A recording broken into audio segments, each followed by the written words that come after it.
D'abord, bonjour à toutes, à tous. Avant le confinement, on avait le plaisir de se voir pour évoquer les actualités juridiques. Bon, il s'avère que dans le monde d'après, on anime des webinars. Alors, beaucoup plus efficaces, malheureusement, beaucoup moins gourmands que les petits déjeuners qu'on pouvait avoir avant. Ce qui est sûr, c'est qu'il y a une chose qui n'a pas changé, c'est les évolutions réglementaires qui touchent la protection sociale complémentaire au sein et les applications dans vos entreprises respectives, les branches, les décrets. L'actualité RH a été très ample sur les dernières périodes. Donc, dans notre positionnement de courtier conseil, et toujours afin d'accompagner au mieux nos clients dans le respect de leurs obligations, on a le plaisir d'être accompagné par le cabinet Aventi, que vous connaissez pour la plupart pour leur régulière intervention. Et aujourd'hui, on a le plaisir d'avoir avec nous un associé fondateur, Maître Wismer.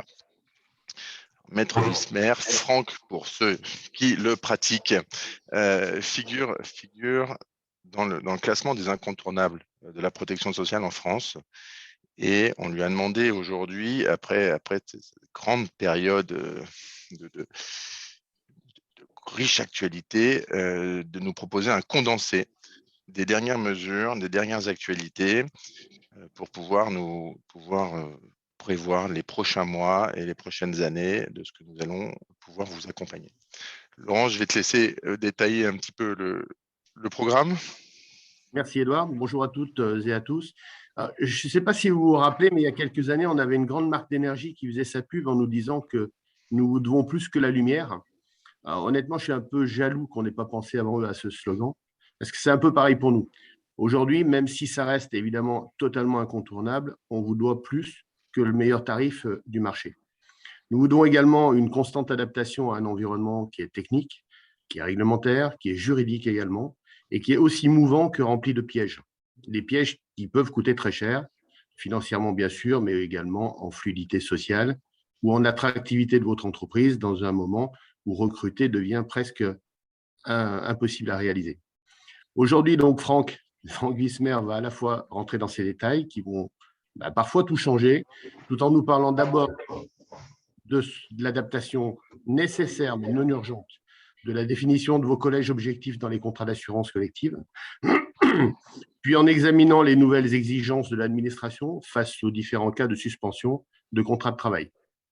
Mais surtout, il va nous également prendre un peu de hauteur en nous donnant, au sein d'une tribune d'actualité juridique, une lecture du projet de la Grande Sécu dont, je ne sais pas vous, mais moi je trouve que les journaux nous rabâchent chaque matin les oreilles. Alors déjà, Franck, une question me brûle les lèvres, on va la garder pour tout à l'heure, mais est-ce que c'est de la simple politique politicienne ou est-ce que c'est d'une fuite en avant étatique? Alors, bonjour, merci Laurent, merci Edouard, puis merci à l'ensemble des équipes de SATEC de me permettre d'intervenir devant vous. Effectivement, on va conclure par ce sujet de la grande sécu. Et je peux déjà répondre que j'ai cru au départ que ce n'était qu'une une initiative politique pour gérer les 4-5 prochains mois et le paysage politique de droite et de gauche. Et en fait, on croit maintenant comprendre qu'il y a une vraie volonté politique. Alors, est-ce qu'elle ira jusqu'au bout? Ça, on en reparlera. Mais il y a un vrai sujet. Et c'est un sujet qui peut générer certaines interrogations, certaines angoisses. Mais c'est surtout, c'est un vrai sujet politique. Politique au sens vraiment étymologique du terme, d'organisation de la cité, de décision de la cité. C'est un beau sujet. Je crains malheureusement que l'enfer est parfois pavé de bonnes intentions et que justement, on a pour certains des visions un peu idéalistes de la chose qui seront éloignées de la vérité. On en reparlera à la fin. On parlera également à la fin de jurisprudence qui parle très bien du quotidien de la protection sociale dans les entreprises, et je pense de la Cour de cassation, des cours d'appel. Mais on va commencer par le premier sujet, si vous voulez bien. Et je crois, Edouard et Laurent, que voilà, on n'hésitez surtout pas à m'interrompre, à réagir, et également pour tous ceux qui nous écoutent, qui n'hésitent pas à poser des questions dans le chat ou en ouvrant leur micro.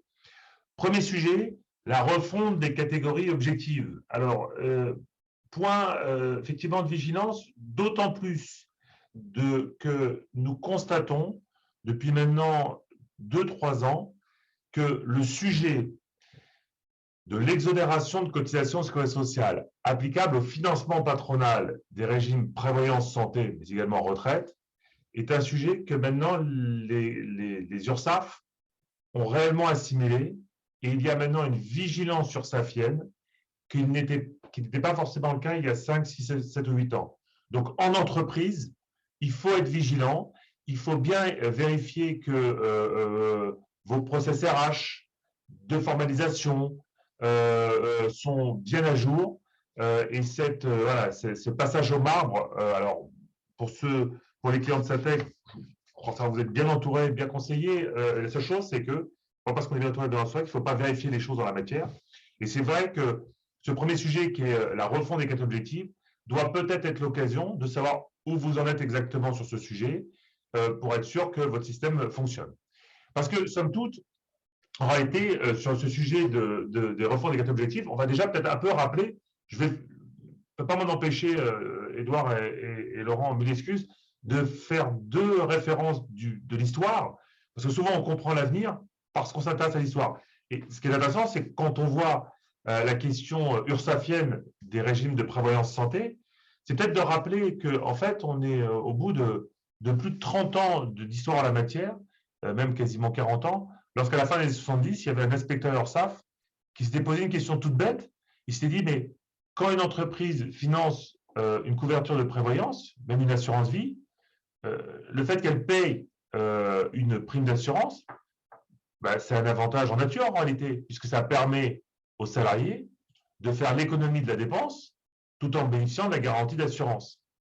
Et c'est parce qu'un inspecteur SAF s'est posé la question dans les années 70, que d'autres inspecteurs SAF se sont posé la question dans les années 70, que le législateur a dit, OK, il y a un sujet maintenant en la matière, et comme on veut promouvoir la prévoyance et les frais de santé, eh bien, au milieu des années 80, a été créé un texte d'exonération qui a organisé l'exonération des déductibilités fiscales d'un côté et l'exonération de cotisations sociales de l'autre.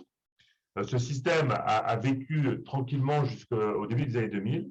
Et en 2003, la loi Fillon, à l'époque où il était ministre de l'Emploi, avait réorganisé ces conditions d'exonération et notamment, il les avait réorganisées en prévoyant dans la loi que l'exonération était cette fois-ci conditionnée, entre autres conditions, au fait que le système s'applique de façon identique à tous les salariés, tant en financement qu'en garantie, soit de façon différenciée entre les salariés, sous réserve de justifier d'une catégorie objectivement définie.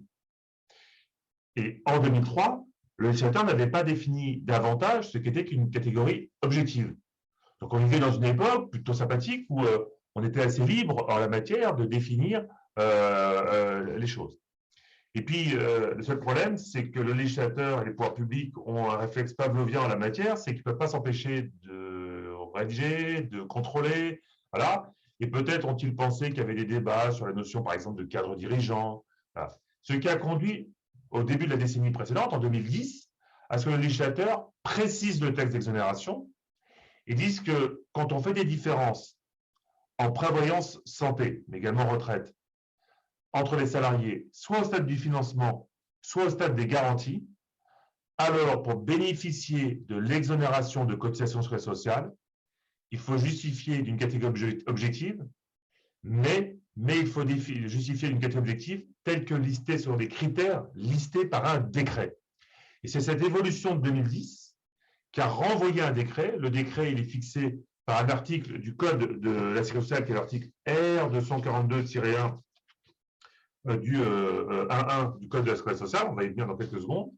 Donc, il y a bien 2 approches pour l'exonération de cotisations sociales. C'est soit je fais le même système pour tout le monde, financement, garantie, et là, je n'ai pas de problématique de catégorie objective, ça va de soi.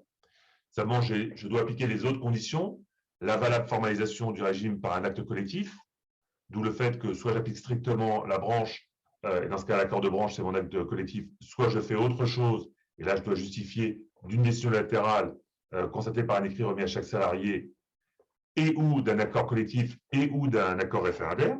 D'accord ? Et ces conditions, je les rajoute au fait que si je différencie entre les salariés le financement et les garanties, alors je dois justifier d'une catégorie objective définie par un des critères ou plusieurs des critères listés dans ce fameux R242-1-1. Or, et ça, on est en 2010, quand en 2010, bon, on dit au pouvoir réglementaire, au gouvernement, par décret, fixer ces 5 critères. Et qu'est-ce que fait le décret paru tout début 2012? Donc le R242-1-1 est paru en tout début 2012. Mais il fixe 5 critères et les 2 premiers critères, ils utilisent en 2012 le référentiel de l'adhésion à l'AGIRC ou de l'adhésion à l'ARCO, ou à l'AGIRC ou à l'ARCO. On est en 2012. Et de dire, premier critère, ce sont les cadres ou les non-cadres affiliés à l'AGIRC, premier critère, et deuxième critère, les tranches de rémunération pour calculer soit les cotisations AGIRC, soit les cotisations ARCO. Tout le monde comprend où vient le problème. Le problème, c'est que en 2015 est conclu un ANI pour dire il faut travailler la question de la fusion de l'AGIRC et de l'ARCO. Le 17 novembre 2017 est conclu un ANI qui fusionne l'AGIRC et l'ARCO à effet du 1er janvier 2019. 1er janvier 2019, date d'effet de cette fusion. Et donc de dire, entre autres problèmes, entre autres difficultés, c'est que depuis le 1er janvier 2019, le référentiel AGIRC ou ARCO est obsolète et donc posait un problème sur la façon de définir les régimes. Or, la plupart des régimes, et probablement que ceux ici qui nous écoutent ont probablement dans leurs entreprises des régimes prévoyance et ou santé et ou retraite qui sont définis par les cadres et les non-cadres affiliés à l'AGIRC, qui était donc le référentiel qui fonctionnait depuis 2012, mais qui, en théorie, est devenu obsolète depuis le 1er janvier 2019. Alors, on sait bien que l'ADSS avait, dans le courant de l'année 2019, fait paraître une instruction pour dire « Ok, relax, tant que le décret qui modifie le R242.1.1 que vous avez sous les yeux en mode synthétisé n'est pas paru, à titre de tolérance, vous pouvez maintenir vos régimes tels qu'ils sont sans que cela encourt le courroux des URSSAF. » Alors, on verra que sur la réforme de ce décret cette année, il y a des règles d'application dans le temps, sur lesquelles, bien évidemment, on viendra, sur le calendrier et la façon de le faire en la matière. Donc, quelle est la chose qu'il faut retenir comme première information ce matin? C'est qu'effectivement, cette façon de définir les catégories objectives bénéficiaires d'un régime prévoyance santé-retraite, éligibles à l'exonération de cotisation sociale, va donc devoir être refondue, va donc devoir être revue, puisque ce décret, le R242.1.1 que vous avez sous les yeux en synthèse, a donc été modifié par un décret du 30 juillet 2021.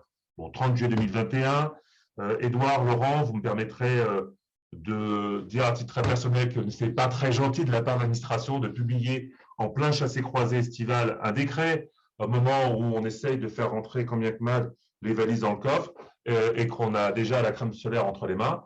C'est ainsi, on ne va pas non plus se plaindre, mais c'est vrai que c'était paru en plein chassé-croisé estival, décret du 30 juillet 2021. Et donc, les 3 autres critères que vous avez sous les yeux, la place dans les classifications professionnelles, les sous-classifications, on va dire les usages en vigueur dans l'entreprise, pour faire simple, le 3, le 4, le 5 n'est pas changé. On peut encore les utiliser. Ça me demande pourquoi on a un point de vigilance tout particulier sur le critère 1 et le critère 2. C'est parce que tout simplement, ce sont les critères les plus utilisés par les entreprises. Et d'ailleurs, j'imagine, Édouard et Laurent, que vous pouvez me confirmer que chez vos clients, vous devez très certainement, très majoritairement, voir l'usage de ces 2 critères par rapport aux autres. C'est quelque chose qu'on constate de façon assez régulière. Absolument. Alors, l'idée, c'est donc que, qu'est-ce qui était écrit avant le décret du 30 juillet 2021? On disait, vous pouvez faire une différence entre les salariés qui sont affiliés ou non à l'AGIRC. Et là, deuxième référence historique, je vous prie de m'en excuser, mais c'est pour bien comprendre d'où on vient pour savoir où on va. C'est la fameuse la mise en cause des référentiels 4, 4 bis, 36.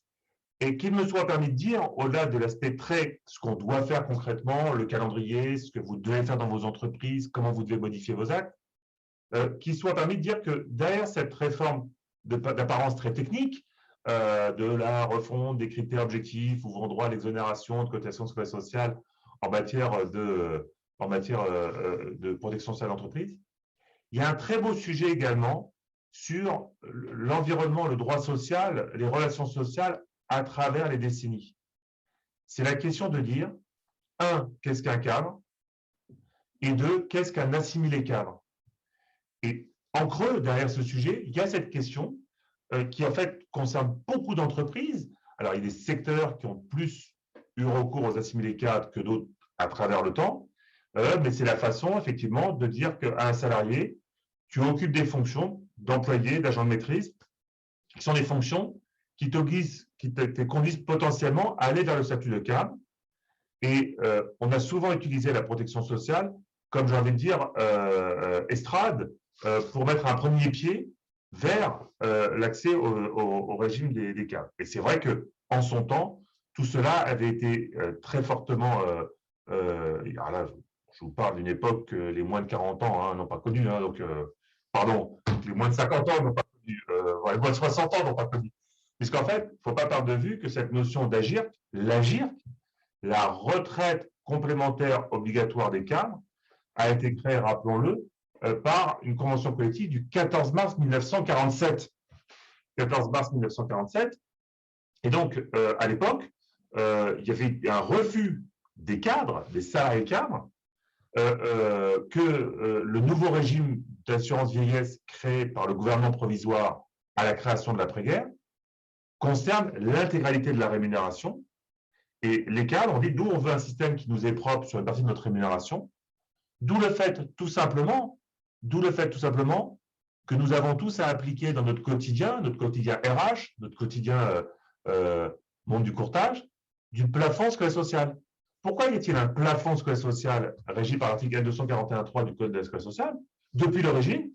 C'est parce qu'on a tout simplement, depuis l'origine, fait plafonner la cotisation d'assurance vieillesse pour laisser sa place au-delà d'un plafond sécurité sociale au régime, à l'époque, au régime AGIRC de 1947.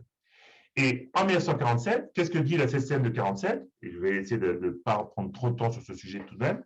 C'est qu'elle a dit, ceux qui sont éligibles naturellement au régime AGIRC, c'est les salariés cadres. Et les salariés cadres étaient régis par l'article 4 de la CCM de 47. La CCM de 47, Convention collective de 47, disait les cadres et les dirigeants sont éligibles au régime de retraite des cadres complémentaires obligatoires des cadres. Et puis après, il y a deux autres articles que tout à chacun, les professionnels de la protection sociale chez SATEC connaissent très très bien, et en RH, vous connaissez également, qui est la question de l'article 4 bis. Alors l'article 4 bis, comme son nom l'indique, c'est l'article qui était juste après l'article 4 de la CCM 47, et qui disait que certains salariés non cadres devaient d'autorité être affiliés à l'AGIRC en matière et bénéficier notamment des garanties minimales de points, et si la rémunération dépassait un plafond, de la cotisation à l'AGIRC. Et ces deux groupes de salariés, les cadres, article 4, et les CABIS non-cadres qui devaient d'autorité être affiliés à l'AGIRC, étaient et sont toujours, et on verra que ce n'est pas un petit sujet en matière de prévoyance, étaient et sont toujours bénéficiaires de la fameuse garantie de prévoyance dite du 1,50 trancha, qui était un grand classique de la prévoyance, qu'il ne faut surtout pas négliger, d'autant plus que nous verrons tout à l'heure une jurisprudence de la Cour d'appel de Douai qui a vraiment bien rappelé un employeur à ses obligations en la matière. On rappellera que c'était régi par l'article 7 de la CCM de 47, le 1,50 trancha, consistant à fixer une obligation minimale de financement de la prévoyance, à défaut de quoi, en cas de décès du salarié, l'employeur est soumis à une condamnation tout à fait autonome, une sanction tout à fait autonome qui n'a rien à voir avec ce que peut produire le contrat d'assurance qui ne serait pas suffisante, qui était équivalent à 3 plafonds annuels de sécurité sociale soumis à charge sociale, grosso modo une bévue à 180 000 €. Et donc ces 4 et ces 4 bis, c'était d'une part 4 les cadres, 4 bis les non-cadres affiliés d'autorité à l'AGIRC. Puis il y avait une troisième catégorie au regard de l'AGIRC.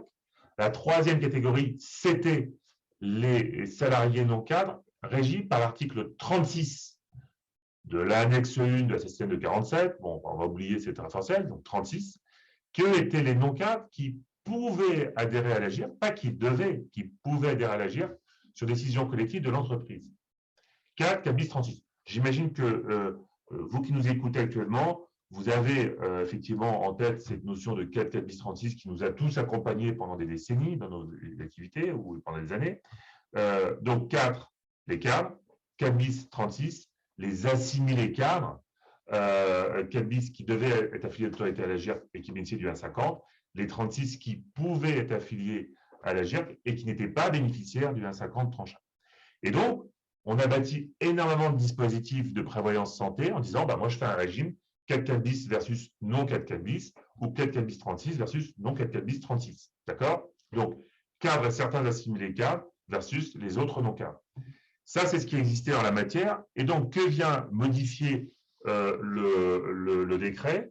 Il vient supprimer la partie que vous avez en rouge sous les yeux et le remplace par toute autre rédaction. Alors, c'est là où on va rentrer dans les méandres du bloc moteur du décret. Donc, on va ressortir peut-être avec les mains avec un peu de cambouis. C'est que vous avez la version sous les yeux et comme je n'ai aucune pitié avec vous, je vous ai imposé le texte in extenso en la matière.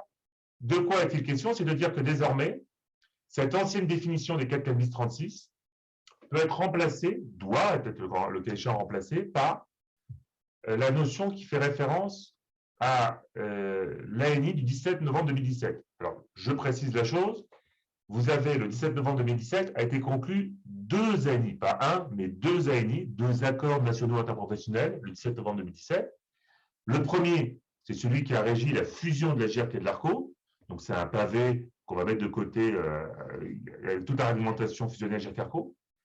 Et puis, le second ANI du 17 novembre 2017, c'est celui qui va nous intéresser ce matin. C'est un plus petit accord, même un tout petit accord, qui a simplement reconduit le fameux 1,50 tranche A, la fameuse obligation du 1,50 tranche A. Ça s'appelle l'ANI du 17 novembre 2017 sur le relatif à la prévoyance des cadres. Et donc, l'obligation du 1,50 qui est applicable au jour où on se parle, elle donc résulte donc de cette ANI du 17 novembre 2017. Et ce qui est important, c'est la façon dont cette ANI a dit voilà à qui il s'applique. Et il a dit, cette ANI du 17 novembre 2017 sur la prévoyance des cadres, ça s'applique article 2.1 de l'ANI aux cadres, qui a certains salariés assimilés, et article 2.2 aux salariés non cadres, qui sont tout simplement les ex-4 bis. Les 4 bis sont désormais régis par l'article 2.2 de la TCN de l'ANI du 17 novembre 2017. De telle sorte, dit autrement, première partie en vert, vous voyez, vous avez la version issue du décret sous les yeux. Premièrement, on peut définir une catégorie objective de bénéficiaires d'un régime prévoyance santé en exonération URSSAF. On peut, si on définit les bénéficiaires comme étant ceux qui sont régis par l'article 2.1 du 17 novembre 2017, les cadres, 2.2, les non-cadres, on va dire qu'ils sont éligibles au 1,50 tranche A. Dit autrement, 2.1, 2.2, c'est la nouvelle nomenclature des ex-4 et 4 bis. C'est ça que vous devez retenir sur ce point-là à partir ce matin. La seule chose, c'est que, et ça, c'est là où on va rentrer dans un élément un tout petit peu plus technique, j'espère ne pas vous perdre en la matière, c'est que toutes les branches professionnelles doivent toutes maintenant, toutes les branches, la coiffure, la métallurgie, Syntec, la chimie, la boulangerie, pâtisserie, qui vous voulez, doivent toutes maintenant vérifier comment fonctionne leur 2.1, 2.2, à quel niveau, comment on définit les cadres dans leur branche, et quels sont les non-cadres qui sont anciennement des 4 bis, et qu'en fait, elles définissaient anciennement par un niveau de classification de branche qui correspondait, en réalité, si vraiment, alors là, je fais le dernier point historique, promis juré, qui correspondait en fait à l'arrêté de fixation des salaires de 1946, l'arrêté dit Parodi, des 2 ministres Parodi et Croizat, qui était l'échelon 300 et plus. Bah, désormais, dans chaque branche professionnelle, chaque branche dit, bah, voilà quel est mon équivalent dans ma classification du niveau 300 des arrêtés Parodi Croizat de 1946. Et pendant des décennies, pour définir ces fameux 4 bis par ce niveau de référentiel, la branche disait à la GIRC, au GIE et GIRC-ARCO, est-ce qu'on est d'accord que l'équivalence fonctionne? Et pendant des années, c'est le GIE Agir Carco qui a dit oui, votre classification, votre niveau de référentiel fonctionne. La grande différence désormais, c'est ce qui est écrit, vous avez sous les yeux, dans les conditions prévues à l'article 3 de cet accord national conventionnel, dans les conditions prévues à l'article 3, c'est que désormais, ce n'est plus le GIE Agir Carco qui va dire est-ce que votre référentiel de branche permet bien de définir les fameux 2-2, donc les ex 4 bis.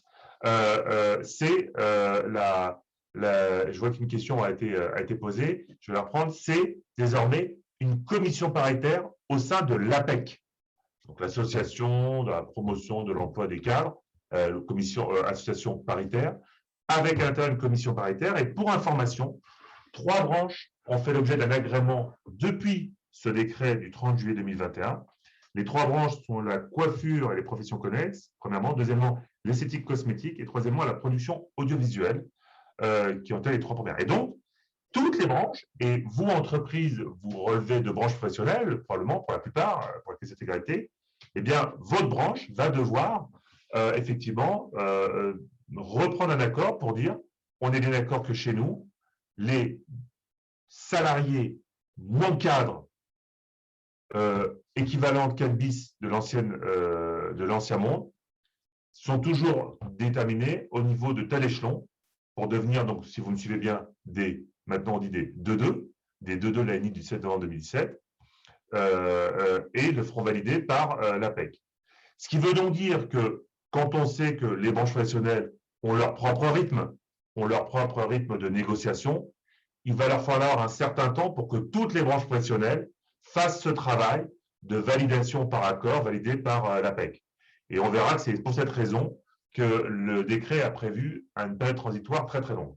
Donc ça, c'est la première chose. Je prends tout de suite la question qui a été posée.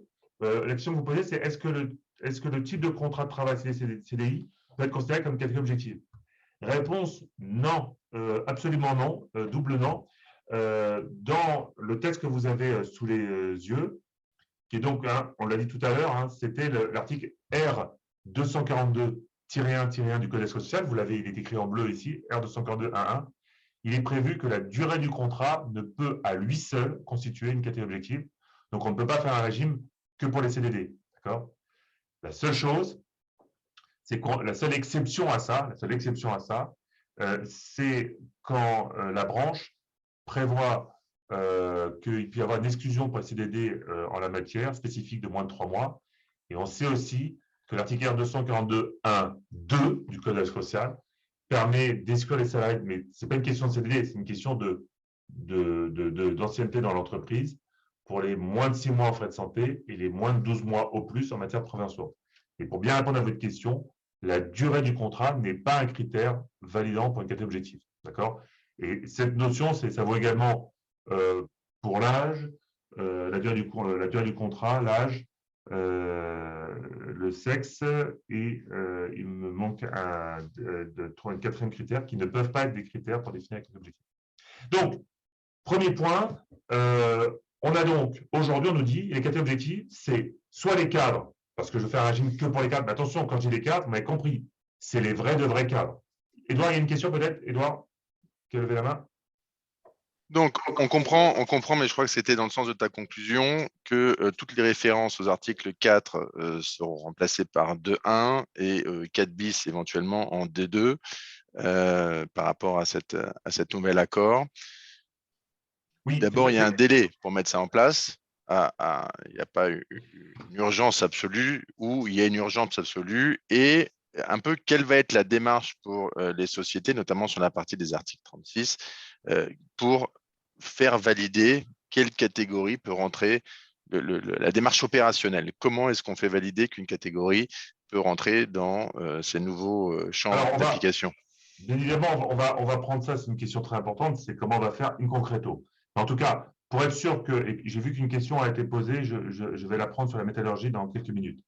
La chose, c'est que donc, on rappelle effectivement, les anciens cadres, les cadres au sens de l'article 4 deviennent les cadres au sens de l'article 2.1, mais on parle toujours des mêmes cadres. Les non-cadres qui étaient anciennement éligibles de droit à l'agir et bénéficiaires du 1,50 trancha, les 4 bis, deviennent maintenant les 2.2 de la ligne du 17 novembre 2017. Je peux donc aujourd'hui toujours faire un régime soit que pour les cadres au sens strict du terme, soit pour les cadres et les assimilés de 1, de 2. Je peux le faire. Et puis effectivement, comme Edouard, cela a été dit, c'est dit à l'instant, il y a une troisième catégorie, toujours sur le premier critère, qui est anciennement les 36. C'est-à-dire ces salariés non cadres qui n'étaient pas éligibles et qui ne sont toujours pas éligibles à 50 tranches A, mais qui pouvaient, sur décision de l'entreprise, être affiliés à l'AGIR. Bon nombre d'entreprises ont des régimes 36, 4 bis 36. Ce n'est pas du tout une question théorique. Et bien, quelque part, c'est le dernier paragraphe que vous avez à l'écran, écrit tout en vert, qui est bien dans le décret, hein, c'est le là, peuvent être intégrés à la catégorie des cadres pour le bénéfice des garanties collectives mentionnées 901. Certains salariés définis par accord interprofessionnel ou professionnel ou convention de branche, sous réserve que l'accord soit agréé par la fameuse commission paritaire de l'APEC. Qu'est-ce que ça veut dire? Ça veut dire que les branches professionnelles auront tout simplement la possibilité de dire, comme elles l'ont fait par le passé quand elles ont défini les 36, et bien voilà, il y a une autre frange des non-cadres qui peuvent également être assimilés aux cadres et aux 2.1 et 2.2, si vous préférez, parce qu'on a décidé, nous, dans la branche, de les étendre également à eux, ce qui permettra aux entreprises, si elles le souhaitent, de faire un catégorie objectif par rapport à ces trois groupes. Dit autrement, et c'est un point très important que chacun doit bien comprendre derrière son écran, c'est-à-dire que les branches vont, le cas échéant, au cours des prochaines années, dire ben voilà l'équivalent de 1, voilà l'équivalent de 2, et voilà l'équivalent extension. D'accord? Dit autrement, c'est le 36.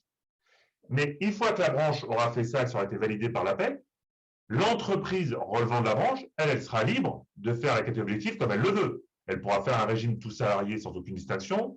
Elle pourra faire un régime que pour les seuls salariés cadres AOC et cadres. Elle pourra faire un régime sur même d'autres critères, vous voyez. Mais seulement, elle aura cette faculté d'identifier le régime, un régime 2.1, 2.2 extension ou que 2.1 ou que 2.1, 2.2 en la matière, comme elle l'avait anciennement avec les 4 bis 36. D'accord? Et donc, c'est ça aujourd'hui qui a évolué.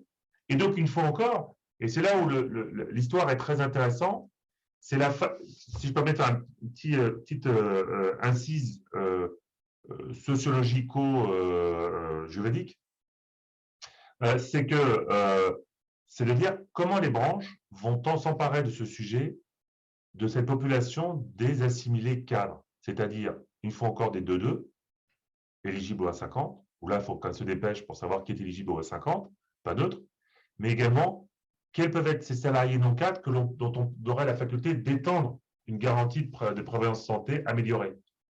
Et donc ça, il faut que les branches concluent des accords, que ces accords soient soumis à la commission paritaire de l'APEC pour faire l'objet d'un agrément, pour que tout ça soit solide dans la matière.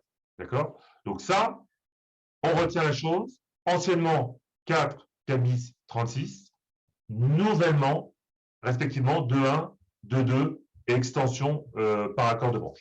Je prends deux questions qui ont été posées. Que fait-on aujourd'hui lorsqu'on change d'assureur et qu'on a un collège article 4 bis 36, ou doit-on sortir le 36 du régime et les mettre avec les non-cadres? Deuxième question, la réponse c'est non.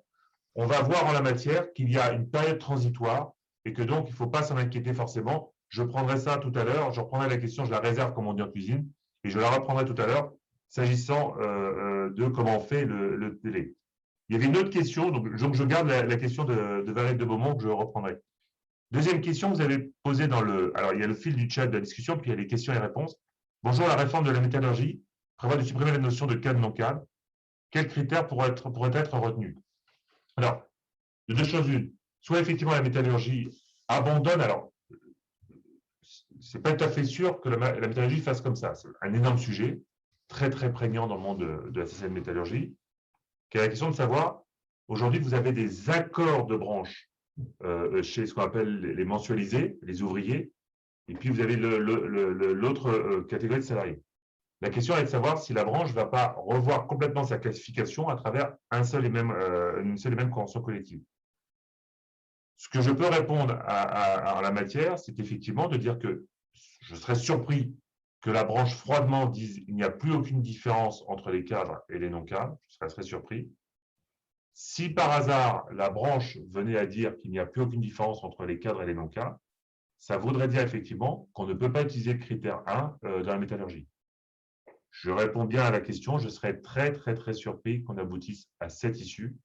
Je pense plutôt que c'est une façon de revoir comment on distingue les choses. Il y aurait, à mon avis, une distinction dans la branche. Je vous laisse réagir si vous n'avez pas ce retour-là, mais à mon avis, c'est comme ça que ça va s'appréhender. Donc, ce qu'on était en train de dire à l'instant, c'est effectivement, vous avez donc ce renvoi donc commission APEC. L'autre critère qui est modifié, on va aller plus vite. Il faut que rien ne change pour que tout change, ou une foule à l'air, je ne sais pas comment il faut le dire. En tout cas, pas de problème. Le texte a été nouvellement rédigé, mais ça ne change rien à ce qui était fait avant. Avant, on disait qu'on pouvait faire des différences entre les salariés en fonction de leur niveau de rémunération, à partir du moment qu'on utilisait comme critère sur le niveau de rémunération, soit un plafond, 2 plafonds, 3 plafonds, 4 plafonds ou 8 plafonds sécurité sociale. 1, 2, 3, 4 ou 8. En fait, ce n'était pas écrit comme ça. On prenait le référentiel des tranches AGIRC et des tranches ARCO, et la DSS, la Direction sociale, par voie de circulaire, elle a dit, à titre de tolérance, j'essaie également qu'on prenne 2 plafonds. Donc, ça faisait 1, 2, 3, 4, 8. Désormais, c'est vraiment dit de façon plus claire dans le texte, c'est expressément au plafond ou à 2, 3, 4 ou 8 plafonds. Donc, c'est dit expressément maintenant, il n'y a pas de problème. La seule chose, c'est qu'on ne peut pas prévoir une catégorie qui ne vise que les salariés supérieurs dont la rémunération est supérieure à 8 passes. C'était déjà dans la position d'SS. J'ai envie de dire, là, il n'y a pas de difficulté en la matière. Conséquence de quoi? Conséquence de quoi aujourd'hui, ce que vous devez entendre et ce que vous devez retenir sur ce premier point, ce premier thème, c'est donc de dire que si dans vos entreprises, vous avez des régimes qui sont des régimes cadres et assimilés, ce qui est, j'ai envie de dire, peut-être 8 fois sur 10 le cas, vous devez donc faire le travail suivant. C'est dans votre entreprise, comment vous avez défini les fameux assimilés. Est-ce que vous avez dit 4 bis versus les autres, ou est-ce que vous avez dit 4 bis 36 versus les autres? Pourquoi? Parce qu'on l'a dit tout à l'heure, vous devez après suivre l'actualité de la branche professionnelle pour savoir à quel moment elle va, elle, dire voilà l'équivalent maintenant dans le monde moderne, le monde contemporain des ex-calbis et des ex-36, dit autrement les actuels 2.2, si vous me suivez bien, et l'extension, pour voir si la branche l'a fait valider par une commission paritaire de l'APEC. Et c'est quand vous aurez cette information que vous ferez modifier votre acte collectif. Pourquoi? Parce que le décret a prévu la règle suivante que vous avez sous les yeux maintenant. Si vous créez un régime, une création de régime à partir du 1er janvier, vous devez être conforme par rapport aux nouvelles règles de définition des catégories objectives. Donc ça, c'est là où on se rend compte qu'il y a un petit problème entre cette exigence du 1er janvier 2022 et la capacité des branches à se mettre en ordre de bataille d'ici la fin de l'année, c'est-à-dire, vous oubliez, les branches ne seront pas globalement défense gardée pour leur travail. C'est qu'effectivement, une fois encore, le temps de la négociation est un temps qui est différent de l'exigence du décret.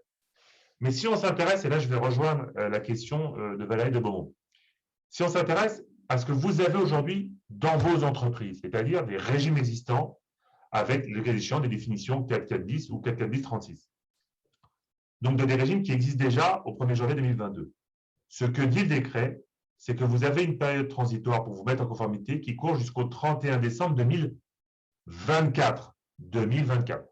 Alors, j'ai quasiment, je crois que je vous vois derrière votre écran. Je dis, voilà, tout ça pour quelque chose pour lequel on est jusqu'au 31 décembre 2024, c'était bien la peine de faire parler un avocat pendant, je regarde l'heure, pendant 40 minutes. Alors, j'entends bien la remarque de là où vous êtes. Il n'en reste pas moins que, on va voir, ça suppose quand même de se poser certaines questions dès à présent. Et pour bien répondre à la question de Valérie de Beaumont, le décret prévoit quelque chose de très clair. Donc là, pour le coup, la réponse, on peut vraiment la faire de façon très nette. C'est que quand vous êtes dans la période transitoire jusqu'au 31 décembre 2024, toute modification du dispositif de prévoyance santé-retraite à l'exclusion de la catégorie objective ne fait pas sortir l'entreprise de la période transitoire. Je modifie le taux de cotisation, je modifie l'assureur, je modifie les garanties, je modifie les dispenses, je modifie, etc. Je modifie les cas de suspension de contrat de travail, puisque c'est le deuxième thème qu'on va voir. Ça ne fait pas sortir l'entreprise de la période transitoire. Par contre, si elle touche, et je vais passer la parole à Laurent, si elle touche à la catégorie objective, à la définition de la catégorie objective, alors effectivement, elle doit se mettre en conformité sans délai. C'est pour ça, Valérie de Beaumont, que si on change d'assureur, qu'on avait un régime 4 bis 36 et qu'on change et qu'on change même le tableau de garantie, dans l'absolu, on ne sort pas de la période transitoire et on est toujours bon jusqu'au 31 décembre 2024. Oui, Laurent.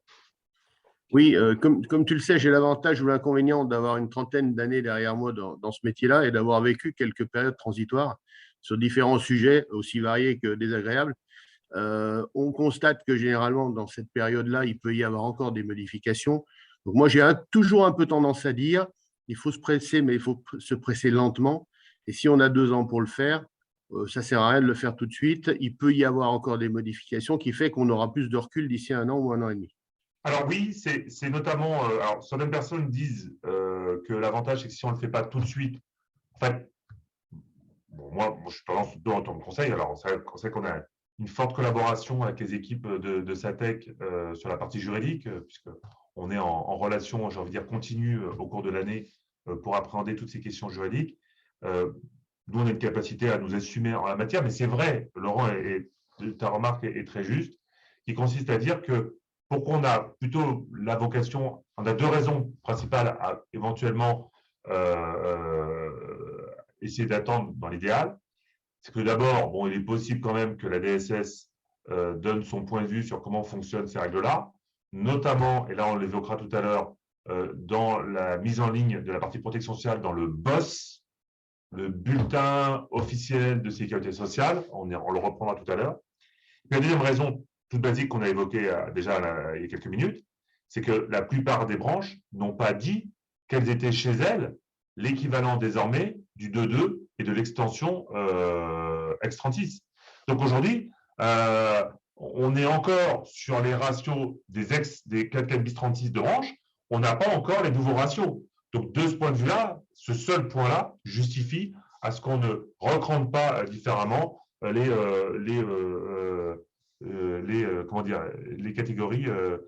catégories objectives. Après, ça n'interdit pas de savoir rédiger des DUE dès à présent, ce qu'on a fait, et nous avons collaboré avec les équipes de SATEC sur la refonte du rédactionnel, le cas échéant en la matière. Mais ce que chacun doit retenir, c'est qu'effectivement, tant que vous ne touchez pas à la catégorie objective, toute modification du système ne fait pas sortir la période transitoire. Et je précise même par rapport à la remarque de Laurent que, en fait, le décret puisqu'on a évoqué des pratiques antérieures en termes de période transitoire, le décret a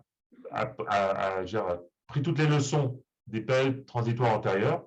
Et justement, pour éviter de la rebelote des questions à l'époque, ouais, mais si je fais ci, je fais ça, etc., c'est le décret qui a réglé le problème et qui a prévu effectivement que, mis à part avec les objectifs, toute modification ne fait pas sortir de la période transitoire.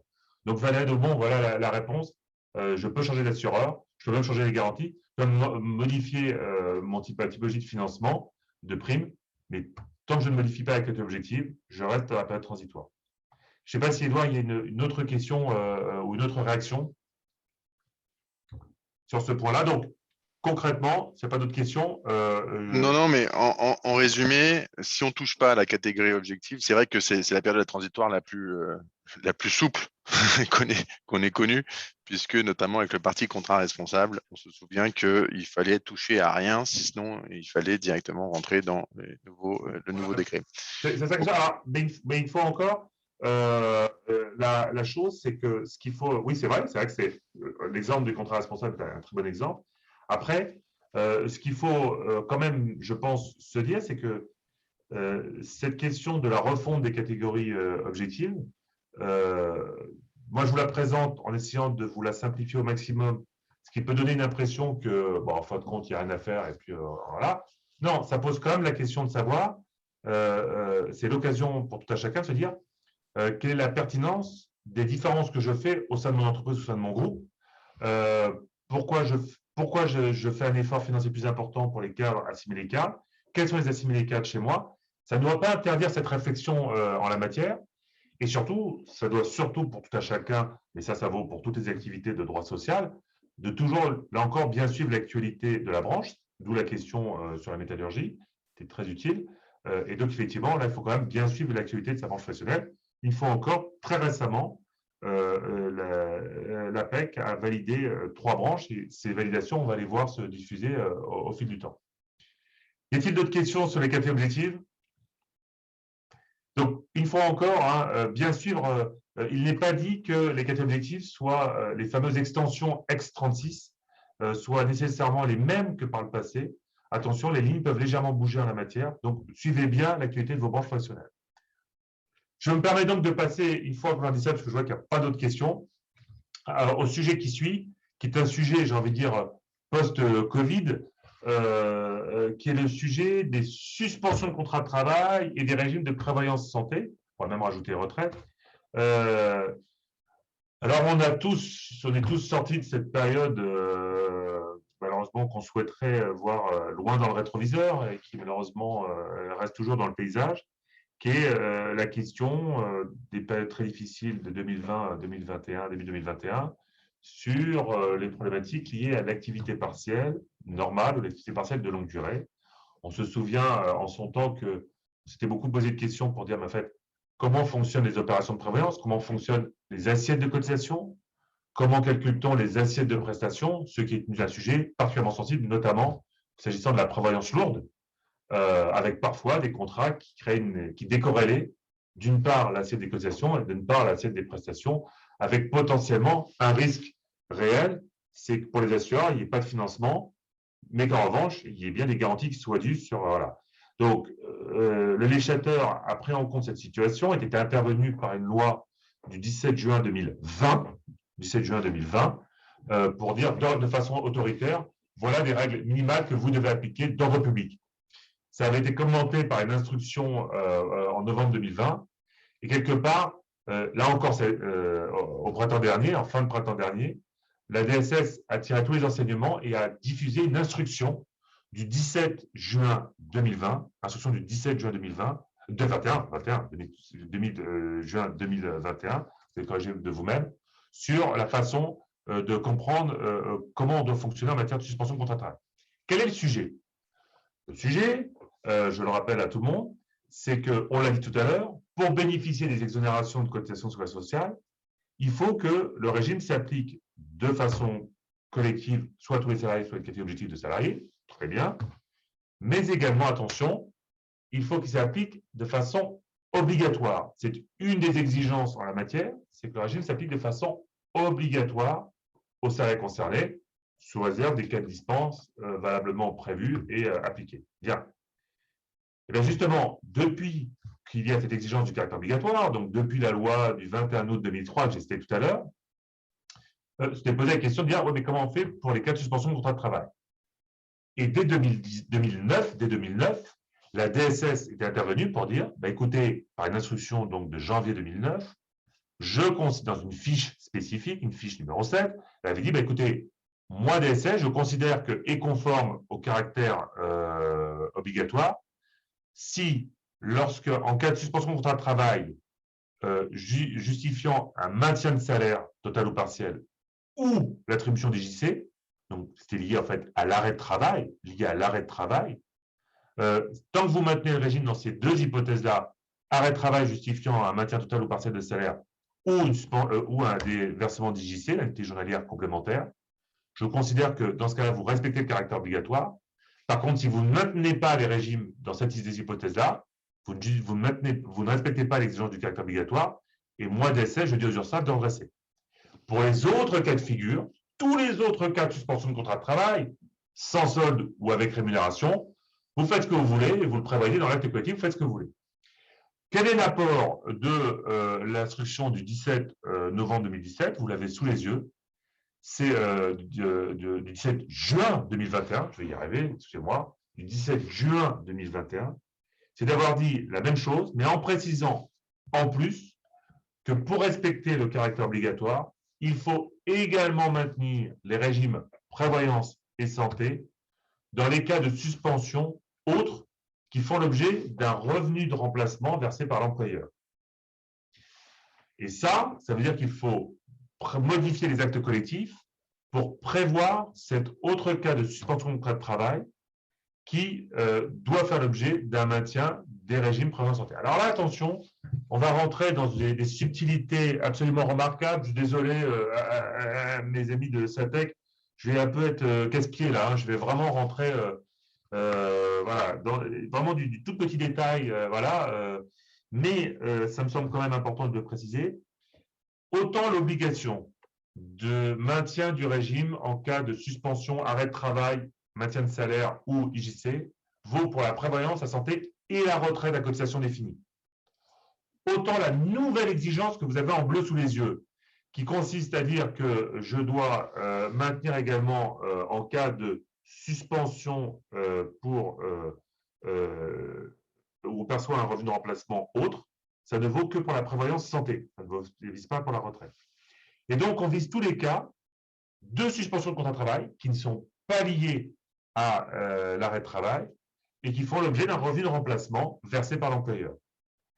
Et l'instruction du 17 juin 2021 vise l'activité partielle, vise l'activité partielle de longue durée, et elle écrit dans l'instruction, et toute période de congé rémunéré, et c'est elle qui cite, entre parenthèses, congé de reclassement, virgule, congé de mobilité et point de suspension. Alors, ça veut dire quoi? Ça veut dire qu'un certain nombre d'actes collectifs, DUE, accords collectifs, et un certain nombre de contrats d'assurance n'ont pas à ce jour nécessairement inclus cette hypothèse de maintien du régime. Et pourtant, on l'aura compris, ça sera bien un point vérifié par les URSSAF qui conditionne l'exonération de charges sociales. D'accord? Alors, si par extraordinaire, ce que je ne souhaite absolument à personne, bien évidemment, il devait y avoir une discussion dans un temps futur avec l'URSSAF en la matière. S'il vous plaît, retenez bien ça, qu'il reste, on parle des problématiques, que ce soit sur les catégories objectives ou que ce soit sur la suspension de contrat de travail, soit de l'exigence du caractère collectif, soit de l'exigence du caractère obligatoire. Et rappelez-vous bien, ça me fait presque de la peine de vous rappeler cet article, puisque ça réduit le risque très fortement, donc la pertinence de recourir à un avocat en cas de contrôle et de redressement. C'est la règle de la modulation du redressement URSSAF, L133-4-8, L133-4-8 du Code social, qui vise en fait à réduire le quantum de redressement quand on est justement sur des problématiques de caractère collectif et de caractère obligatoire. J'ai un client, on a réduit à 10% le quantum de son redressement, à 10% de la somme globale, par l'effet de la modulation. S133-4-8, si on a un peu de temps à la fin et s'il y a des questions, on pourra le réévoquer.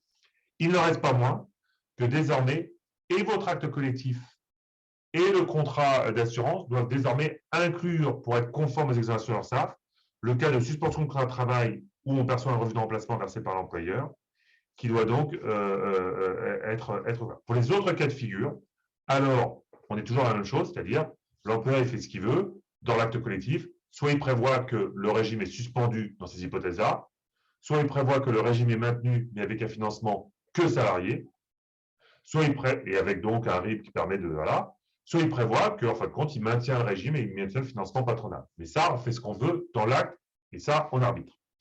Conséquence de quoi, ce que nous dit l'instruction, c'est de dire que dans les cas de suspension, l'assiette par défaut, c'est le revenu touché pendant la suspension, c'est-à-dire le maintien de salaire, l'IJC ou le revenu en placement, avec la répartition employeur-salarié, mais il est bien dit que l'on peut prévoir dans l'acte collectif, la DUE, l'accord collectif, une assiette différente, ou aussi une répartition différente. Et le fait de prévoir une répartition différente pour ces cas de suspension ne remet pas en cause le caractère collectif. C'est bien prévu en la matière.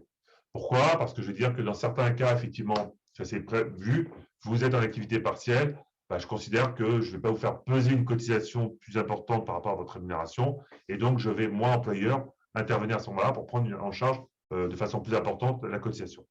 On peut le prévoir, encore faut-il le prévoir.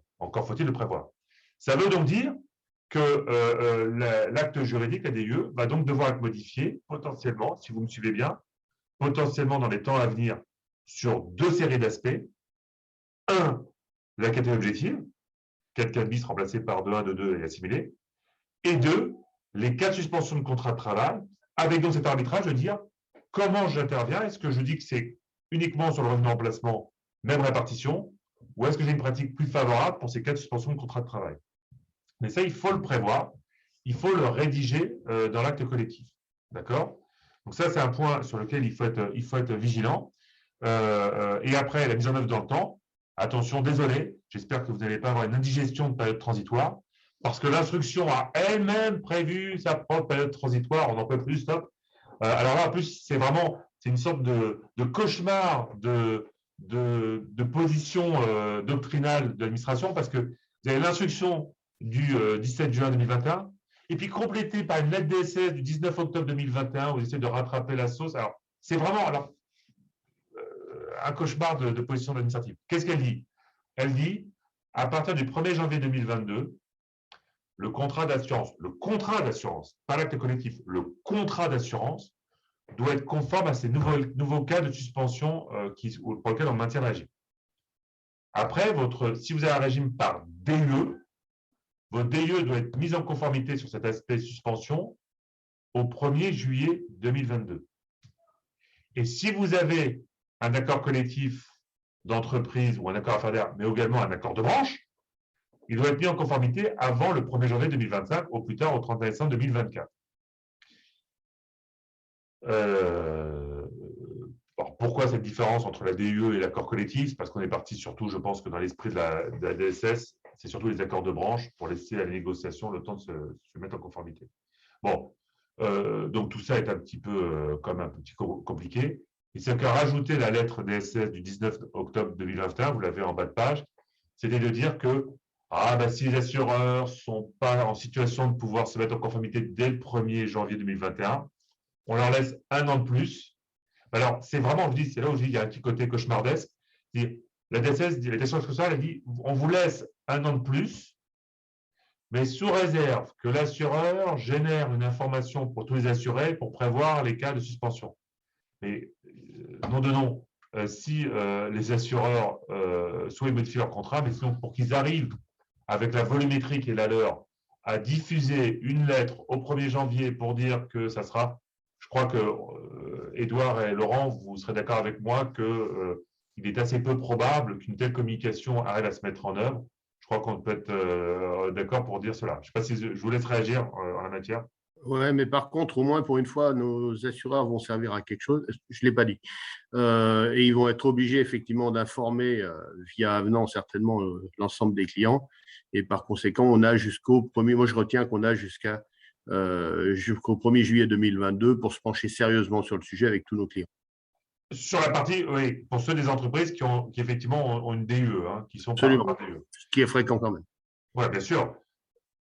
Et de ce point de vue-là, donc, alors pour info, il se trouve que j'ai un confrère cabinet concurrent qui a soutenu une thèse très très bizarre. Alors, je préfère le dire pour tout de suite l'exclure parce que ça me paraissait quand même très surprenant comme approche, qui était de dire mais si je modifie ma DUE au 1er juillet 2022 pour mettre en conformité les cas de suspension, alors ça revient directement à modifier les catégories objectives pour savoir qui en bénéficie.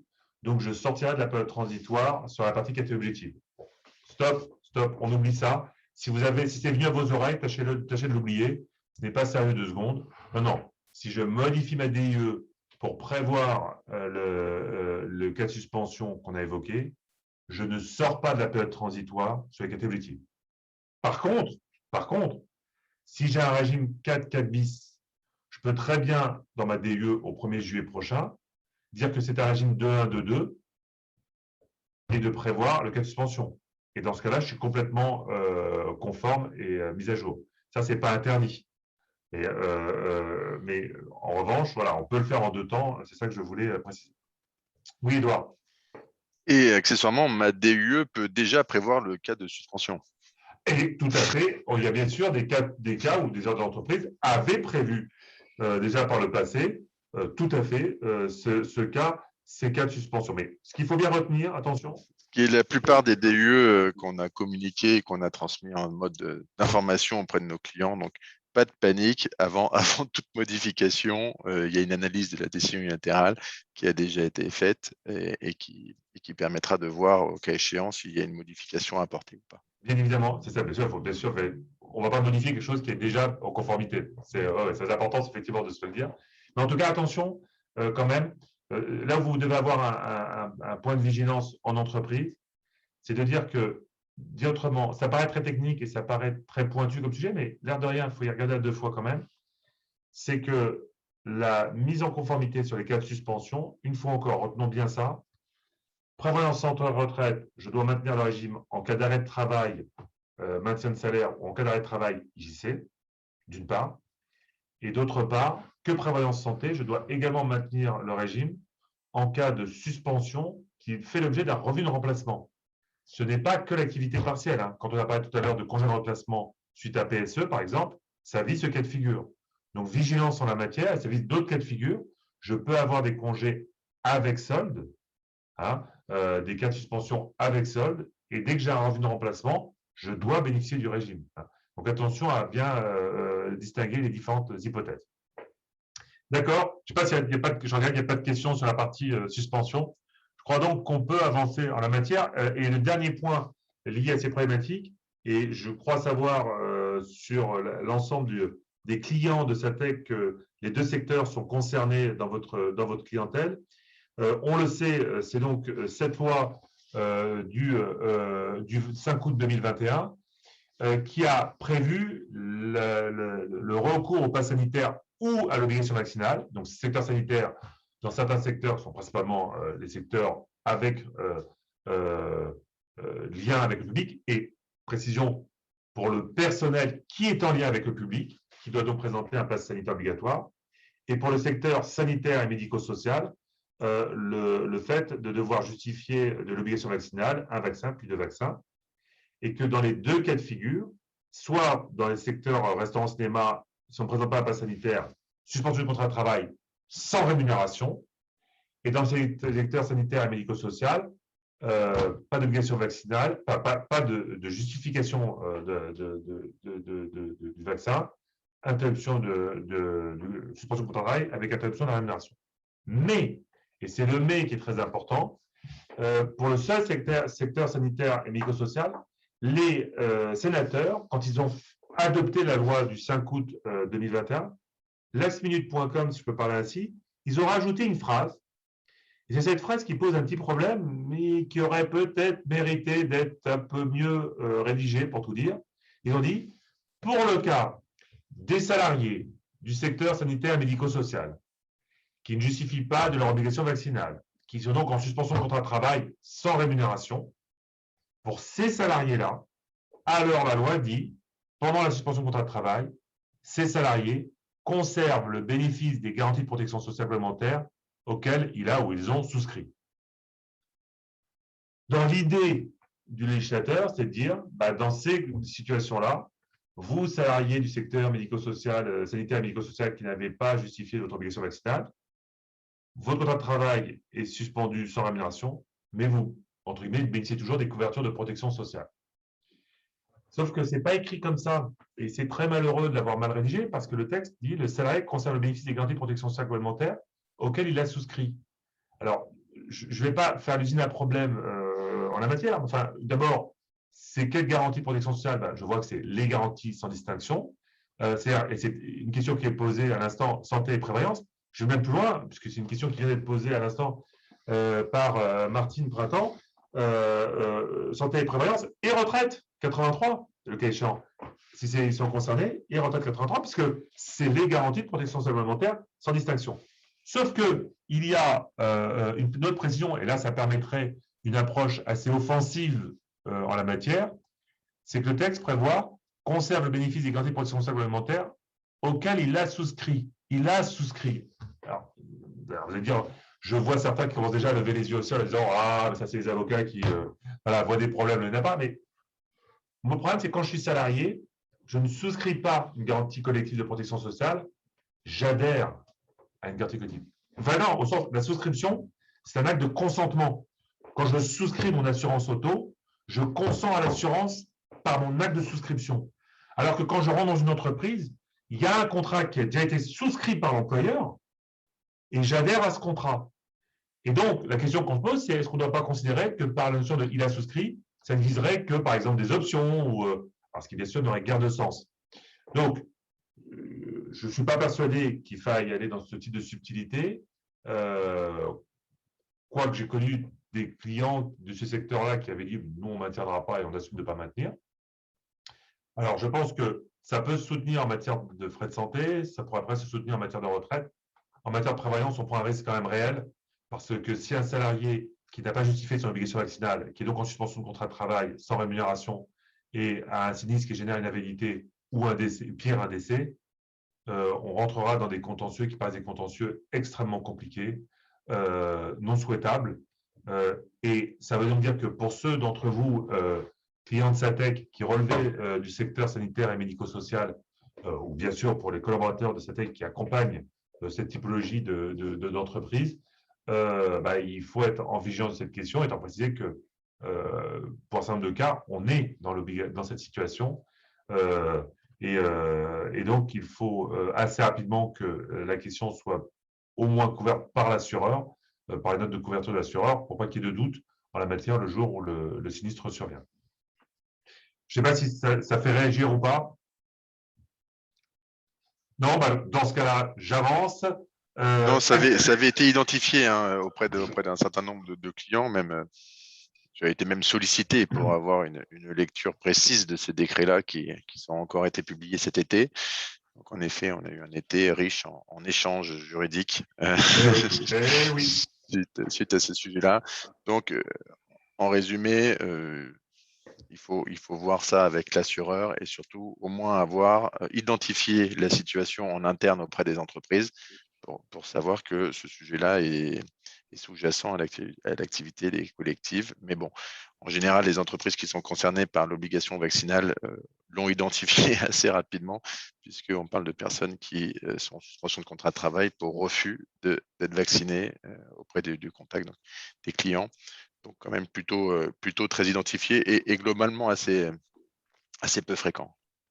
La seule chose, c'est que s'il devait y avoir un jour un gros pépin de type je n'ai pas obtenu de l'assureur à la couverture, j'ai un salarié qui est en suspension de ce type qui a un sinistre, soit on négocie avec l'assureur à la couverture, soit on ne peut pas négocier. Dans ce cas-là, il y a la question du texte, de la pertinence du texte en lui-même, il a souscrit qui pourrait nous être utile. Je passe sur l'actualité juridique. Je regarde le temps, je vois que j'ai 22 minutes encore. Normalement, on est tout à fait calé sur le timage. Première chose, le projet de loi de financement de la sécurité sociale 2022. Vous avez le référentiel sous les yeux. Je vais retenir que deux choses, globalement. Les deux dernières lignes pour vos approches RH. Première ligne, les trimestres de retraite pour compenser la crise. L'idée, c'est quoi? C'est qu'en activité partielle, je ne valide pas les trimestres. Certains salariés, alors, vous savez que pourquoi, en amont, pour pouvoir liquider de sa retraite à taux plein, soit j'atteins l'âge de 67 ans, et dans ce cas, j'ai taux plein, soit je liquide à partir de 62 ans, hormis les cas d'exception pour longue carrière, handicap ou pénibilité au travail. Généralement, je liquide à partir de 62 ans. Et pour avoir le taux plein, c'est-à-dire le maximum de pension de sécurité sociale, 50% des 25 meilleures années de salaire, limité à un plafond, je dois justifier d'un certain nombre de trimestres. Et dans les trimestres, il y a notamment les trimestres cotisés. Et on rappellera que dans les trimestres cotisés, il y a un faux ami en la matière, ce n'est pas que j'ai travaillé pendant un trimestre en touchant des salaires. C'est qu'en réalité, j'ai un trimestre cotisé quand j'ai l'équivalent de 150 heures au SMIC soumis à cotisation. Ce qui conduit à ce que la très grande partie des salariés ont déjà le maximum des 4 trimestres par an dès le mois de février ou le mois de mars. Pourquoi? Parce qu'ils ont déjà une rémunération supérieure à 150 heures au SMIC qui a déjà fait l'objet de cotisation. Mais il n'en reste pas moins qu'en la matière, sur l'année 2020, certains salariés n'avaient pas validé leurs 4 trimestres dès le mois de mars. Et donc, pour éviter qu'ils soient punis en la matière ou pénalisés en la matière, le projet de la Fédération de la sécurité sociale propose de valider, non pas leur rendre cotisé, mais valider pour les trimestres concernés par les périodes de crise et de temps partiel. La deuxième chose, c'est l'extension de la retraite progressive aux forfaits jours mandataires sociaux. Un mot pour tous les responsables RH et directeurs RH qui nous écoutent. On connaît mal la retraite progressive, qui est un outil pourtant qui peut s'avérer particulièrement pertinent dans la gestion et l'accompagnement de salariés seniors dans la prise de leur pension de vieillesse. On sait que la bascule dans la période de retraite est une période qui est souvent mal préparée par les salariés et que cette bascule est souvent une bascule très perturbante puisqu'on passe d'une période de pleine activité, de relations sociales, de valorisation sociale dans un certain nombre de cas par le travail à une absence totale d'activité. Et si elle n'est pas préparée, il y a une sorte de choc thermique. Et d'ailleurs, je me tourne vers Édouard et Laurent. Je crois même que on voit parfois, comment dire, d'un point de vue de la sinistralité d'essai, une légère réactivité du décès post-liquidation. Il y a souvent un effet qui se traduit physiologiquement en la matière. De telle sorte qu'il peut y avoir une double situation, c'est de faire atterrir l'avion, si je peux parler ainsi, de l'activité en vue de la retraite, mais surtout également le fait qu'on a en entreprise des seniors qui ont de l'expérience, qui ont du savoir-faire, qui ont, certains le disent parfois, un peu en mode c'était mieux avant, aussi une culture du travail que parfois on perd un peu, et donc des personnes qu'on ne veut pas voir partir froidement. Et une façon de régler le problème, c'est de leur proposer de la retraite progressive. Qu'est-ce que la retraite progressive? C'est le fait pour un salarié de basculer en temps partiel, au même moment de liquider de façon non définitive et temporaire une partie de sa pension de vieillesse et de sa pension Agir Cargo, de toujours donc travailler à temps partiel avec une rémunération à temps partiel, mais rémunération à temps partiel, attention, qui fait l'objet de cotisations vieillesse et Agir Cargo contributives. Contributives. Ça veut dire que quand je vais définitivement cesser mon activité 1, 2, 3 ans après, eh bien, ma pension de vieillesse et Agir Cargo qui était versée pour partie, elle va être versée en base pleine, et en étant versée en base pleine, elle va être majorée de l'incidence des cotisations versées entre-temps. Dit autrement, je bascule en temps partiel, j'ai une activité temps partiel, j'ai ma pension de vieillesse, donc je n'ai pas une baisse de mon pouvoir d'achat, et je cotise sur ma partie temps partiel qui va valoriser ma pension définitive à terme. Et ça permet, dans ce moment-là, de permettre le transfert de savoir-faire, le transfert de gestion client, le transfert, etc., en la matière. Et donc, qu'est-ce qu'apporte la loi de financement? Eh bien, ce dispositif n'était pas ouvert aux salariés en forfait jour et aux mandataires sociaux. Il se trouve que le Conseil constitutionnel, pas moins que lui, a été saisi de la question de savoir s'il y avait une inégalité face à la loi, ce qu'a validé le Conseil constitutionnel. Et donc, le décret, la loi de financement va valider le fait que ces salariés bénéficient également de la retraite progressive et va donc le préciser notamment sur les modalités concrètes par décret. Une question qui est posée: à quel âge la retraite progressive? Si je ne dis pas de bêtises, je crois que c'est 60 ans. C'est pas 62 ans, c'est 60 ans, je crois. Je crois que ça se vérifie. Je suis avec mon collaborateur, Théo Hachem, on va vérifier parce que j'ai un doute au moment où je vous le dis. Je crois que c'est 60 ans. Si on peut vérifier l'âge minimal, merci. Alors après, je vais me permettre de faire une petite rafale de jurisprudence. C'est bien 60 ans. Hein, c'est bien 60 ans. Une rafale de jurisprudence. Alors la première, c'est une jurisprudence gag. Comme quoi, vous savez, tout acteur RH a toujours peur du salarié qui se pique d'un très beau contentieux. Voilà, ça c'est vraiment le cas de figure absolu, cette jurisprudence du 13 janvier 2021. C'est un salarié, vous savez, c'est la généralisation de la complémentaire santé qui est instaurée au 1er janvier 2016. Et quand c'était instauré au 1er janvier 2016, la fameuse santé pour tous, eh bien, on avait le cas de dispense qui existe toujours.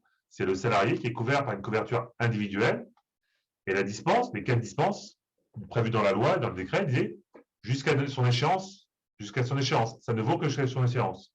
Or, les couvertures individuelles, leur échéance est une échéance annuelle au 31 décembre, et après, elle se renouvelle par tacite reconduction. C'est une jurisprudence constante qui veut qu'un contrat qui se renouvelle par tacite reconduction, la reconduction, ça génère un nouveau contrat et pas la prorogation de l'ancien. Mais dans cette entreprise, ce salarié arrive au 31 décembre 2016, l'employeur lui dit je vais t'affilier au régime, et ce salarié dit non, moi je ne veux pas être affilié au régime, l'échéance, moi mon contrat n'est pas résilié individuel, j'ai le droit de rester dans mon contrat individuel et de ne pas être affilié au régime d'entreprise. Donc on imagine la situation, le SABRH dit non, mais franchement, non, mais c'est obligatoire, donc c'est bon, on va le faire comme ça, c'est juste une cotisation de frais de santé. Et le salarié de résister. Et voilà-t-il pas qu'il décide de faire un recours au prud'homme pour faire constater qu'il n'avait pas à supporter la cotisation obligatoire de l'entreprise. Il perd au prud'homme. Vous dites, prud'homme il perd, il s'arrête là. Non, il interjette appel et va devant la cour d'appel pour dire non, non, mais j'ai raison, je n'ai pas à payer ma cotisation. La Cour d'appel confirme le jugement de prud'homme et déboute l'intéressé. Vous vous dites, il va s'arrêter là, il a compris. Non, il se pourvoit en cassation. Toujours cette question, la question de savoir si on peut être précompté. Et qu'est-ce que fait la Cour de cassation au fin des fins? Eh bien, elle rejette son pourvoi. Il a donc perdu également en cassation. Donc, on remercie ce salarié d'avoir fait autant de contentieux pour les besoins de la cause. Mais donc, effectivement, l'échéance annuelle, c'était bien l'échéance au 31 décembre et on pouvait précompter la cotisation. J'espère qu'il avait une bonne assurance protection juridique parce que sinon, il a perdu beaucoup, beaucoup d'argent en contentieux pour pas grand-chose. Allez, on passe. Deuxième jurisprudence, celle-là plus intéressante et plus pertinente. Tout à l'heure, on parlait du 1,50 tranchat, obligation de prévalence minimale qui concernait donc les 4 bis. Et maintenant, vous le savez tous, il concerne les 2,122 maintenant. Hein. Maintenant, on sait utiliser la bonne expression de l'ANI 17 novembre 2017. Et donc, cette obligation minimale qui oblige les employeurs à verser une cotisation à un organisme de prévoyance, égale, à minima égale à 1,50% de la tranche de la nation inférieure au plafond de sécurité sociale. Je l'ai dit tout à l'heure, à défaut de respecter ça, en cas de décès des salariés de 1, de 2, eh bien, quelle que soit l'éventuelle prestation qui est versée, l'employeur, s'il ne justifie pas avoir cotisé 1,50 de la tranche de la nation inférieure, est soumis à une sanction spécifique prévue par le texte, qui est égale à 3 plafonds annuels de sécurité sociale soumis à charge sociale. Qu'est-ce qu'a jugé la Cour d'appel de Douai dans cet arrêt du 25 mars 2021? C'est que l'employeur disait j'ai un cas de force majeure, je n'arrivais pas, vu mon profil technique, à trouver un assureur susceptible de couvrir le risque. Aucun assureur ne voulait me couvrir, donc je ne pouvais pas leur verser une cotisation, donc j'ai un cas de force majeure. Réponse de la Cour d'appel de Douai, ce n'est absolument pas un cas de force majeure, sous-entendu, vous pouviez toujours vous faire assurer, mais au tarif où l'assureur entendait vous couvrir. Et donc, il fallait trouver un contrat en fonction de ça pour remplir votre obligation. Et donc, ce n'est pas un cas de force majeure. Donc, compte tenu du décès, je vous sanctionne, je valide la sanction en la matière. Attention, ça veut dire quoi alors? Là encore, je vous sais entre les mains et sans flagornerie de conseils avisés, donc je n'ai pas d'angoisse particulière, mais il faut toujours surveiller ce point-là, étant précisé sur le 1,50 tranchat que l'année précédente, la Cour d'appel de Paris, cette fois-ci, la Cour d'appel de Paris avait jugé, et ça, cet arrêt, pour le coup, je le sais, on me l'a dit, a été porté devant la Cour de cassation, donc on aura un arrêt de Cour de cassation. Vous savez, c'est la question de savoir si cette fameuse obligation des 1,50 tranchat, on peut l'atteindre par notamment les frais de santé, en ayant une cotisation de prévoyance et une cotisation frais de santé qui, ensemble, permet d'atteindre 1,50. La Cour d'appel de Paris a jugé que c'était possible, on verra si la Cour de cassation confirme le propos. Le seul problème sur le sujet, Franck, c'est les cas de suspension. Tout à fait. C'est ça, c'est que si on a recours aux frais de santé et qu'on a un salaire qui est dispensé, est-ce qu'on valide? Alors, pour moi, il y a un argumentaire qui permet de soutenir la chose, c'est-à-dire qu'on peut quand même le faire, mais effectivement, c'est un point de vigilance, c'est tout à fait juste. Sur le caractère plus favorable, là, c'est intéressant, c'était… Alors, le sujet en lui-même, c'est quoi cet arrêt? C'est la Cour de cassation qui prend sa règle, qui dit au juge du fond, présentez vos doigts, et qui leur tape très fort sur les doigts. C'est ça en synthèse cet arrêt. En fait, c'est quoi? C'était une entreprise qui rachète une autre entreprise, et c'était l'application d'une norme collective aux salariés transférés. Et la question, c'est de savoir si cette norme collective était plus ou moins favorable que la norme d'entreprise de l'entreprise d'accueil. Comparaison de normes collectives. Quand j'ai deux normes collectives qui ont le même objet ou la même cause, par exemple une garantie incapacité de travail, je ne peux faire application aux salariés uniquement de celle qui est globalement plus favorable, Donc ça, c'est des questions, là encore, quand on est en cas de fusion d'entreprise, qui est très importante, qu'il faut savoir bien appréhender. Et en l'occurrence, ce qu'a sanctionné la Cour de cassation, c'est que les juges du fond, première instance et Cour d'appel, avaient dit nous, on constate que le régime était globalement favorable, donc ça fonctionne. Et la Cour de cassation tape sur les doigts des magistrats pour dire non, votre travail, à vous, juges, c'est de dire en quoi c'était plus favorable. Je voulais juste dire par rapport à cette jurisprudence, de rappeler que en réalité, on peut avoir une lecture parfois critique de la comparaison de la norme d'entreprise à la norme de branche. Ça permet de rappeler ça. Parce que souvent, on dit qu'il faut tout respecter ligne à ligne, virgule à virgule. Ce n'est pas si vrai que ça. En fait, d'abord, c'est une comparaison qui doit être globalement favorable. Et globalement favorable, ça veut dire qu'on peut avoir certains éléments légèrement moins favorables, du moment qu'ils sont compensés par d'autres aspects dans le même cadre, la même typologie d'avantages. Donc, on peut avoir un effet de comparaison, étant précisé que si on est par accord collectif, alors là, on peut même affiner encore plus la question. Je veux dire, ça sera l'occasion d'une autre fois d'évoquer ce sujet. Là, c'est jurisprudence sur les régimes de prévalence. C'est une confirmation de jurisprudence, mais c'est une question qui nous est souvent posée, c'est de dire ce fameux principe d'égalité de traitement. Vous savez, le principe d'égalité de traitement, quand des salariés sont placés dans une situation identique au regard de l'avantage ou au travail qu'ils mènent, l'employeur doit les traiter de façon identique, sauf à justifier d'une raison objective, réelle, pertinente et matériellement vérifiable qui permet de les différencier.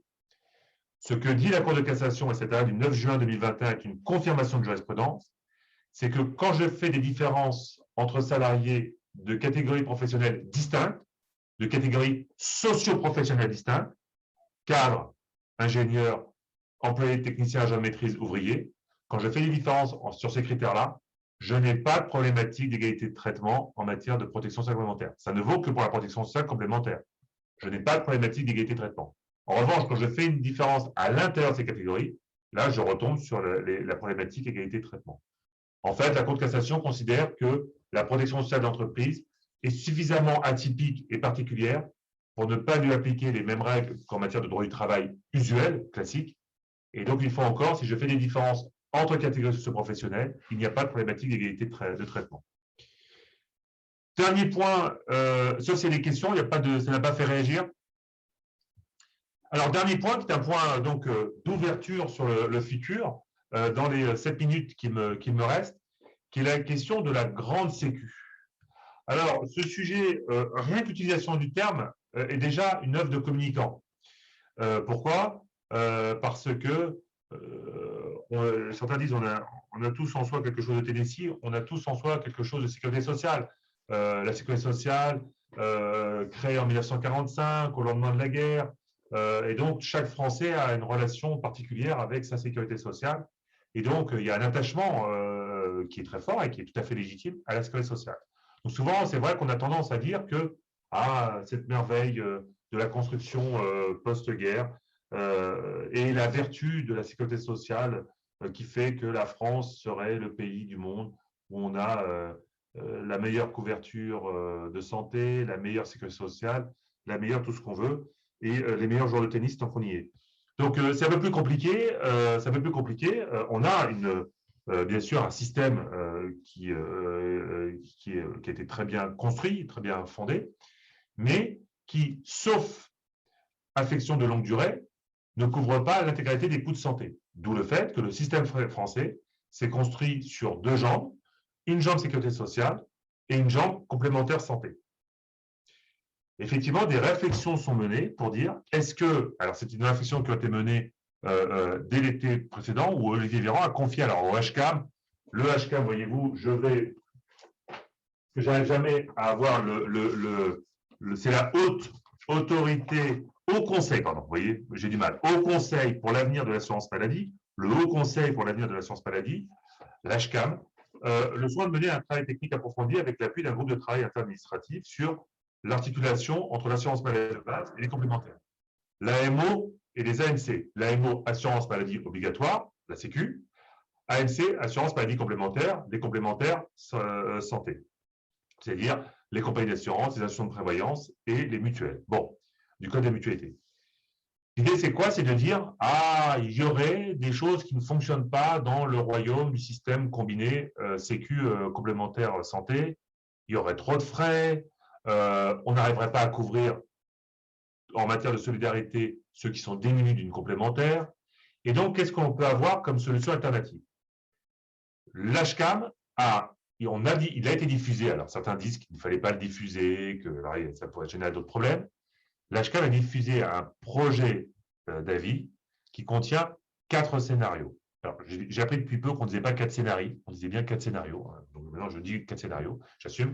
4 scénarios Et ce sont des scénarios qui sont très divers, mais en réalité, on voit à travers les 4 scénarios, il y a vraiment potentiellement derrière un vrai projet politique. Alors, d'où le fait, ce qu'on disait en introduction, c'est que certains ont dit au début, non, mais je vais me permettre c'est un petit peu le café du commerce, hein, ce que je vais dire. Hein. Je me permettrai, excusez-moi, Edouard et Laurent, d'employer des facilités de langage, mais au début, certains disaient, oh, tout ça, c'est un peu de l'agitation pour permettre au président de la République de soigner sa gauche.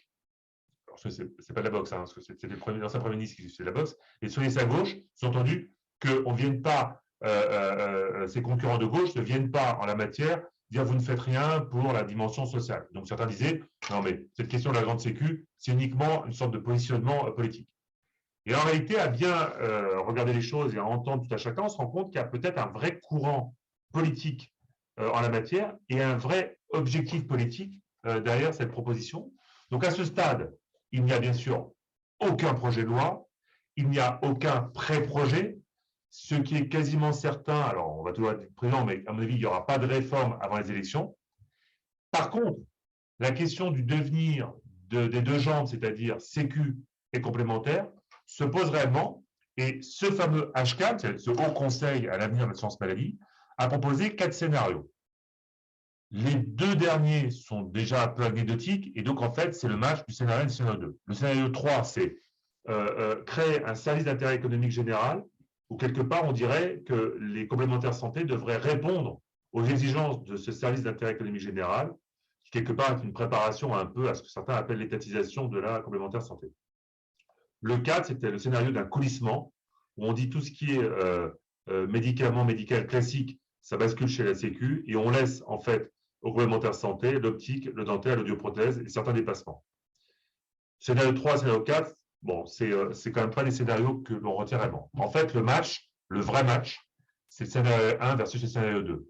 Le scénario 1, c'est quoi? C'est le maintien avec des adaptations de l'actuel système.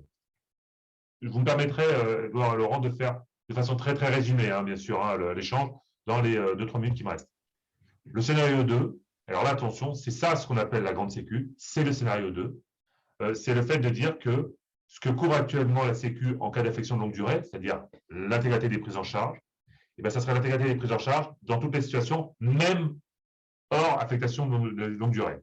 Ce qui revient à dire qu'on dépossède les complémentaires santé de leur intervention pour les faire intervenir, pour permettre la couverture par la sécurité sociale. Dit autrement, il y aurait une couverture sociale quasi intégrale qui laisserait une portion congrue aux complémentaires santé. Alors, une fois encore, que penser de ça dans les 2 minutes qui me restent? D'abord, effectivement, c'est dans le cadre d'un pré-projet. La question semble une fois encore vraiment à l'ordre du jour politiquement. Qu'il me soit permis de dire à titre très personnel que moi, les bras m'en tombent totalement de ce projet. Je vois Nicolas Julliard qui précise qu'aujourd'hui, les contrats santé sont plus taxés que les hamburgers en France. Effectivement, on est bien d'accord. Et justement, je rebondis sur cette remarque. Aujourd'hui, la complémentaire santé, ça rapporte plus de 10 milliards d'euros de contributions et de taxes en tout genre.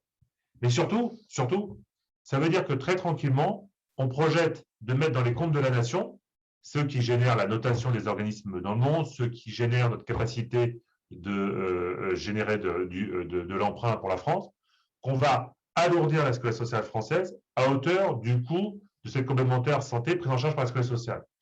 Or, on va donc perdre ce levier des plus de 10 milliards d'euros de gains. On va alourdir les comptes de la sécurité sociale, donc les comptes de la nation, puisque la sécurité sociale, certes, c'est un système qui est partiellement privé, hein, puisqu'on rappellera que les URSSAF, notamment, sont des personnes morales de droit privé, et que ce système de la sécurité sociale, on va dire quand même étatique, pour faire ça, n'a pas besoin de ça pour accroître ses déficits, et que surtout, ce que l'on rappelle, c'est que ça ne dérange personne que la sécurité sociale soit en déficit, alors qu'on rappellera qu'un organisme d'assurance, s'il est en déficit pendant 1 an, le gendarme qui est la CPR le fait fermer ou le fait transférer son portefeuille auprès d'un autre assureur. Et en réalité, ce qu'on oublie de dire, c'est que, j'ai envie de dire, je ne sais pas si tout le monde goûtera à cette comparaison qui est peut-être malheureuse, mais moi, du haut de mes 46 ans, bien malheureusement, le déficit de la Sécu, c'est comme le conflit israélo-palestinien. J'ai toujours vécu avec moi, toujours vécu avec. On a toujours parlé du déficit de la sécurité sociale, comme si ce déficit n'était pas un problème en tant que tel. Alors que bien sûr, c'est un problème en tant que tel.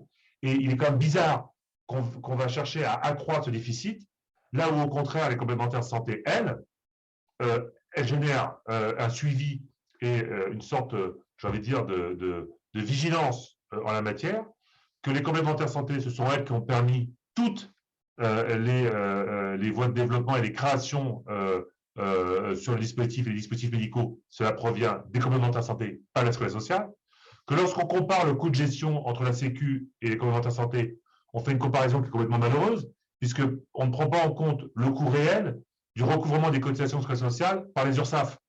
Donc, par définition, on compare les choses qui n'ont absolument, qui sont des choux et des carottes, qui n'ont rien à voir en termes de comparaison. Et on mesurera demain, si on devait mettre en œuvre la grande sécu, le coût réel en la matière. Et comme certains l'ont dit à juste titre, l'enfer, une fois encore, est pavé de bonnes intentions, ce sera ma conclusion. Pourquoi? Parce que l'on va générer soit le système américain, soit le système anglais.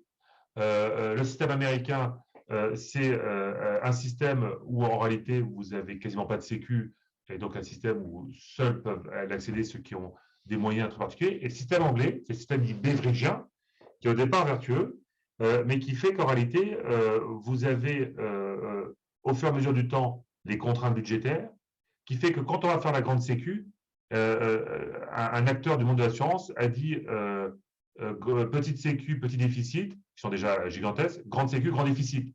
Et quand on va se rendre compte, si on met en œuvre le scénario 2, ce que ça génère en termes de déficit, eh bien, que va faire la sécurité sociale? Elle va écraser ses remboursements, et donc on aura un système à l'anglais où seuls les plus riches pourront se payer les dépassements. Est-ce que c'est ça ce que l'on veut dans notre pays?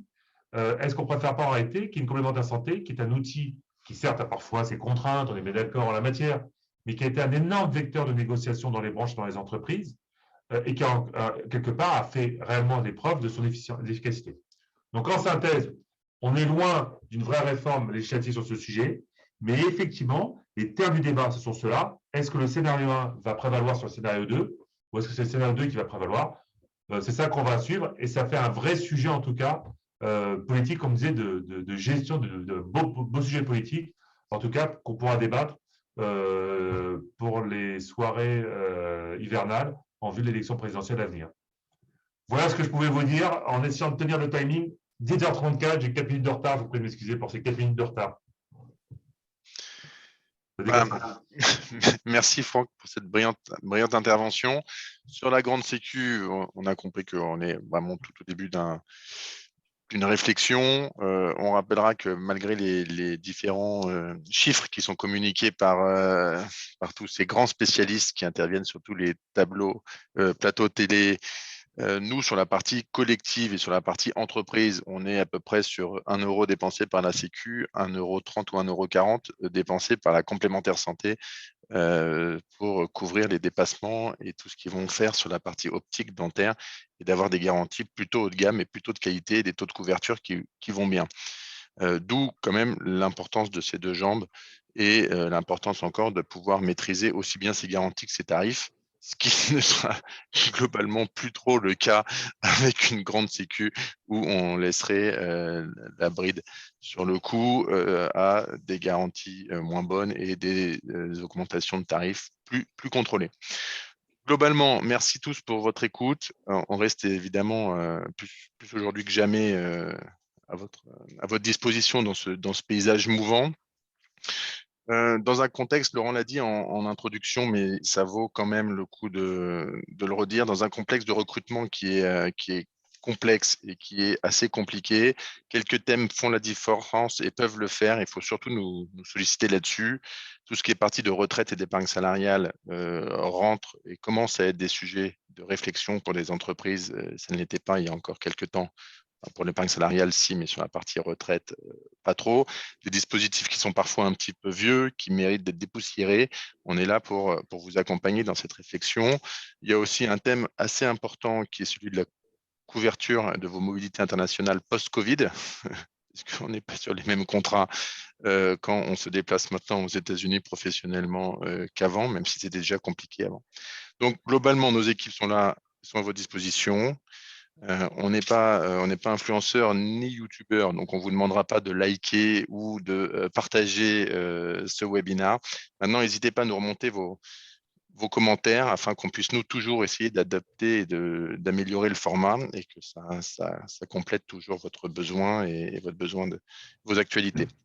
Laurent, le mot de la fin? D'abord, merci à Franck. Merci Franck, je ne sais pas comment tu fais, mais merci pour cette incroyable capacité que tu as à rendre un sujet aussi peu sexy que le droit social, en plus en protection sociale entreprise, aussi vivant et intéressant. C'est une qualité remarquable. Je n'irai pas jusqu'à dire que ça donne envie de s'inscrire en cours de droit, mais pas loin. Et puis, merci à tous nos auditeurs qui nous ont suivis jusque-là. J'espère que vous avez passé un moment enrichissant. Je ne doute pas que notre législateur aura la gentillesse de nous sortir d'autres petites choses intéressantes dans les années à venir pour que nous ayons l'occasion de refaire ce type de webinaire. Et je vous souhaite donc une bonne journée et puis à la prochaine fois. Donc. Avec plaisir. Merci beaucoup. Au revoir. Bonne journée.